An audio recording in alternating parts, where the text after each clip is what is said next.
So yeah, I got myself to read this book because of the memes. Thank you, internet. So you want to talk about books? Okay, let's go do that. First thing you should know, this is a no spoiler book recommendation video. These books won't be the only books I'm going to recommend. I've read plenty of books in my lifetime. First book we have is The Magician's Nephew by C.S. Lewis. If you don't know who C.S. Lewis is, are you okay? C.S. Lewis wrote the Narnia book series. As you know, it's for children. I came across that book because the guy I'd been dating at the time had this book. It was thicker than a Bible. It was the complete Narnia book series. I've seen the films, but I haven't read the books, and I had the opportunity to read it, so I borrowed it. This was at a time when I had nothing much going on in my life. I took a gap year. I had to take a gap year, but that's another story for another time. I read it back in 2016, and before that, the last time I read a book was, I think, 2 years before that. So yeah, for 2 years, from being an avid reader to not reading anything at all, that was the first book that I read in a long time. Yeah, it was made for kids, but as a teenager, I actually had a pretty great time reading it. I enjoyed the story. I got to see and understand and experience how C.S. Lewis wrote his book. I don't remember the names of the characters, but I do know the witch was there. And Aslan, of course. Wait, was he? I don't actually remember. That was 5 years ago. Oh god, it's been 5 years. Anyway, it's an interesting read, especially if you love the Chronicles of Narnia. I kept reading the book out of the curiosity. I've always been interested with the world of Narnia. I even attempted to travel there by getting myself stuck in a closet, hoping to find that magical entrance to a magical world, but never happened. But hey, at least I tried. It was also curiosity that made me read the entire thing, but I was mostly having fun reading it. I don't remember much about the plot or the characters or anything else, and I didn't even read it with a critical mindset, but I do remember that I had fun reading it. After reading it, I immediately read the next book. That's how much it reminded me of my love for reading. Next book is Of Poseidon by Anna Banks. Again, I don't have the physical copy. I read it as an ebook. It's available in Kindle. I'll try to provide a link down below. It's basically the story of, how do I say this without spoiling? I discovered this book on Goodreads because I was looking for books about mermaids because, well, mermaids are fun, okay? Don't judge me. So I read this book in 2017. A quick backstory: by the end of 2016, I was diagnosed with major depressive disorder and general anxiety disorder. And yeah, it was a very tough time for me. I actually took a leave of absence from university because of that. That's how bad my mental state was. I don't actually know how I decided to go reading. I think I was watching Pirates of the Caribbean, the one with the mermaids in it.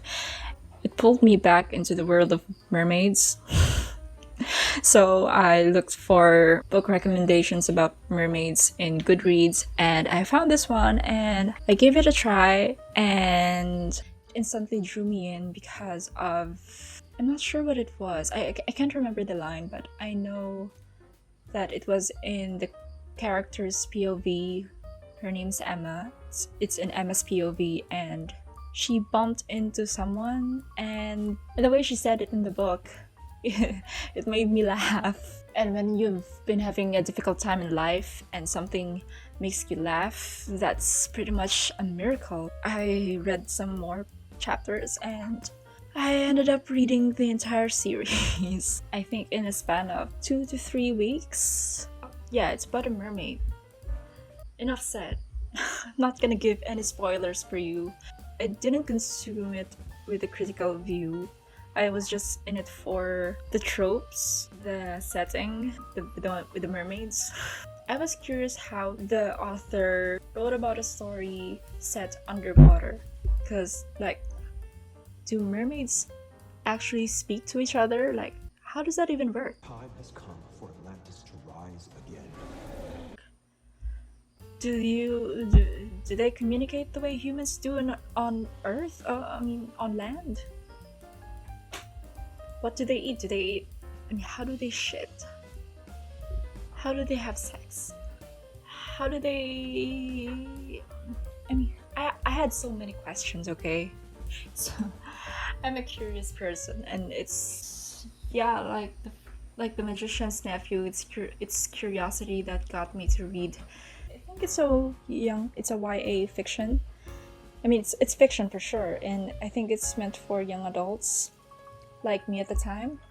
I think even now, if I read it again, I'd enjoy it, unless I read it in a critical view, because I just feel like I have this feeling that I'm going to hate some of the characters because of its mediocrity or something else. I just have this feeling that if I'm going to read it again, I'm going to have problems with it, and I'm not going to be able to enjoy it as much as I did the first time. So I'm not gonna read it again. No, sorry.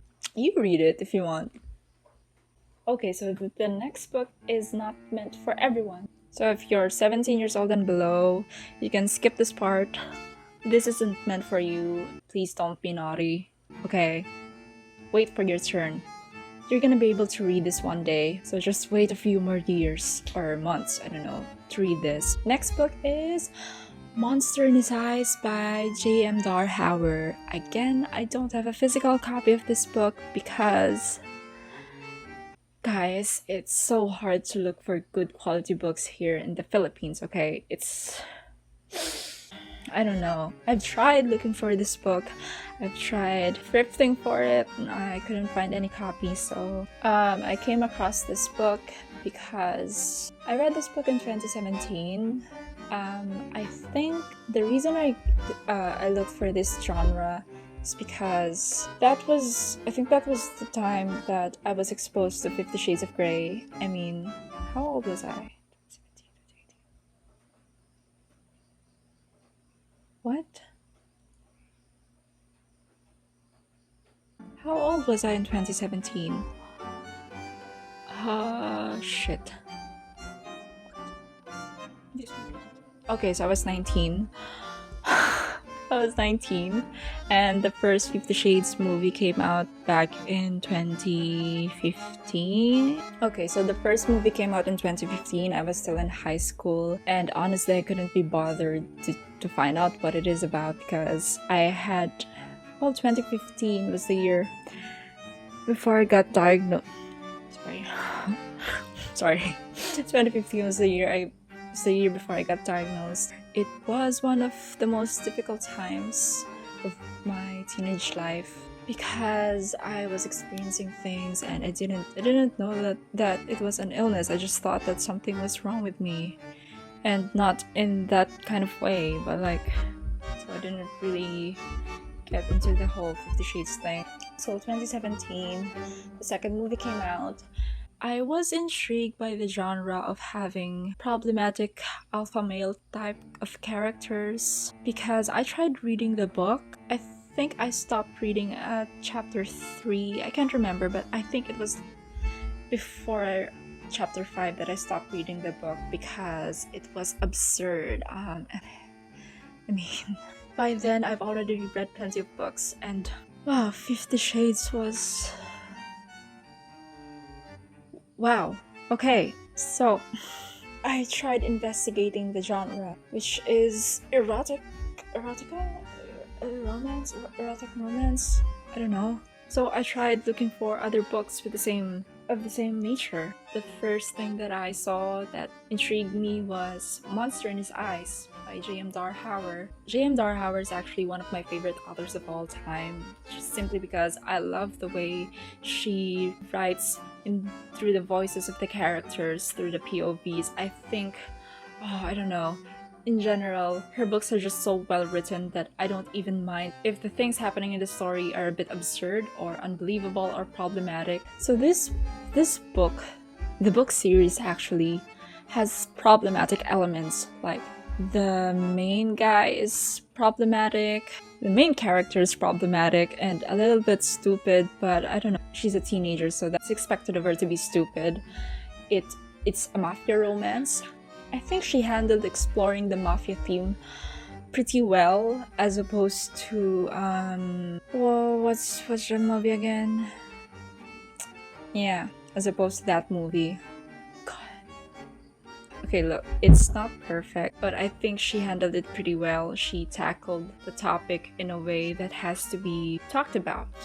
Okay, I'm not gonna spoil anymore, and I think I'm going to be speaking about this book series more in the future, so watch out for that. So yeah, that's all you need to know for now. Just read the book, okay? I mentioned that it's sexual in nature, and it is, and let me just say that it's not vanilla. It's not for everyone, okay? So read at your own risk. So The Monster in His Eyes, the first book of the series, is actually not my favorite one. It's my least favorite out of the 3. Yeah, it's a trilogy. I'm actually a bit hesitant to talk about this one because I feel like I'm going to be judged for liking this book. But I don't care, okay? I enjoyed it. And lots of people enjoyed it as well. And I think some of you are going to love it as well. It's not the genre that made me fall in love with reading again. It's actually J.M. Darhauer. Anything she puts out, I think I've read at least 9 of her books. Yeah, I think I've read at least 9 of her books. That's how much of a fan I am of hers, of her work and her work. So next book is The Great Gatsby by Zelda Fitzgerald. Fight me on that. I didn't grow up in America, and I understand that it's a required reading for high school kids. I didn't read that for school. I read that. I sought that out on my own because my crush loved it. I gave it a try, and the first line got me hooked. The first line being, "In my younger and more vulnerable years, my father gave me some advice that I've been turning over in my head ever since. In my mind ever since. Whenever you feel like criticizing anyone," he told me, "just remember that all the people in this world haven't had the advantages that you've had." I just love that quote so much because I'm a pretty judgmental person. Okay, that's not true, but I feel like that's something that everyone needs to hear every once in a while. I can be very critical on myself and on other people as well without intending to. It just sort of become my default mode. It's not easy being overcritical about yourself. It's one of the most difficult things you have to deal with. So whenever I do that, I just remind myself of this quote. I mean, it's in the quote. It's there. Take what you will from that. I also started reading this book because it's a classic, and I haven't read much of those, aside from Narnia, of course. I think this is the first classic literature that I've ever read. I remember so much of the things that happened because I watched the movie after reading the book. But aside from that, things happened. Everyone is a snake. Nobody...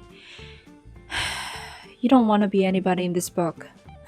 I think as a non-American person, this taught me so much about the American dream. And also, I love the aesthetic of the book, to be honest. It's not my favorite book of all time, but if you want to explore reading classics, you want to find out where to start, I pretty much recommend this book because it's not short, it's an easy read. A lot of things happened.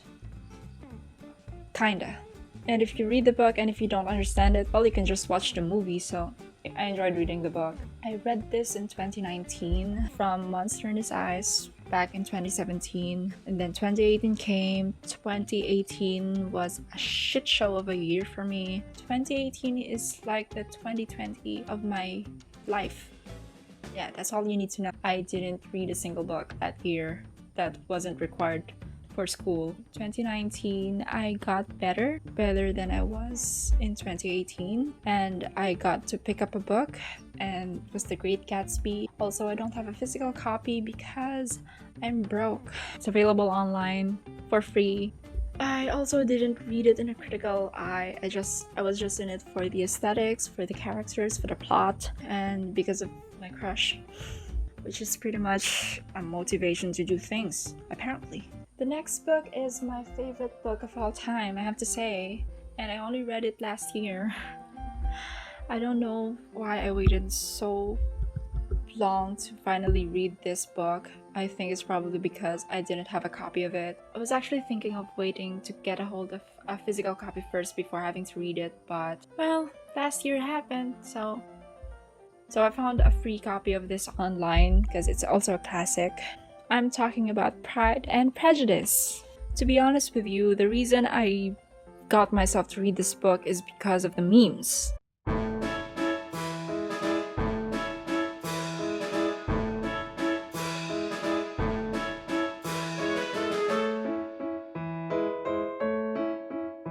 So yeah, I got myself to read this book because of the memes. Thank you, internet. What do I love about it? Oh gosh, I love everything. I love Jane Austen. I think she's the wittiest author I've ever come across so far. I thought the book was going to be serious because, well, it's the 1800s. What you call these people? It's posh.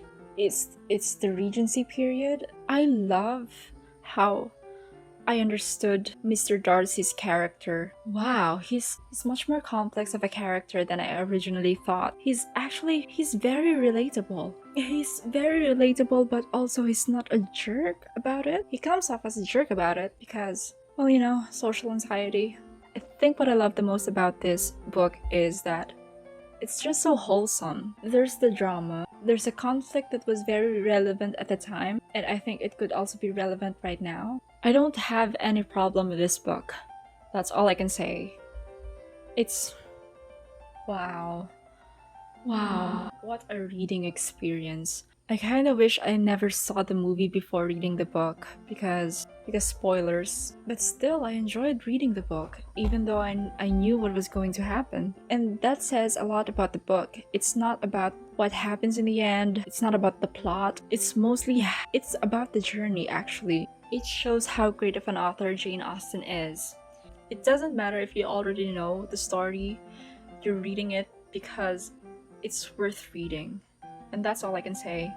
Pride and Prejudice, I have to admit, is not an easy read, even for an adult. It took me months to read this. It's not because of the book, it's a me problem. As we all know, last year was...